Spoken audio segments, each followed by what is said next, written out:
Hey, to change wallpaper on the CMF Phone 1, all you have to do is just to click and hold with your finger on the empty space, and now you will have to go into the customization.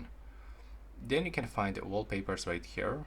By the way, you've got the lock screen wallpapers, home screen wallpapers, so you will have to decide what you want to change. In my case, I would like to change my lock screen. So go into the more wallpapers, and here you can actually get something from Wallpaper Studio, so we can actually create your custom wallpaper with the AI. You've got nothing, stock wallpapers, air, and simple colors.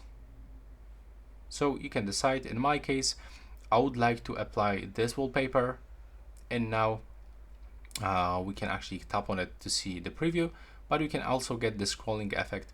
Click here to apply, and as you can see, you can add the atmosphere, glass effect.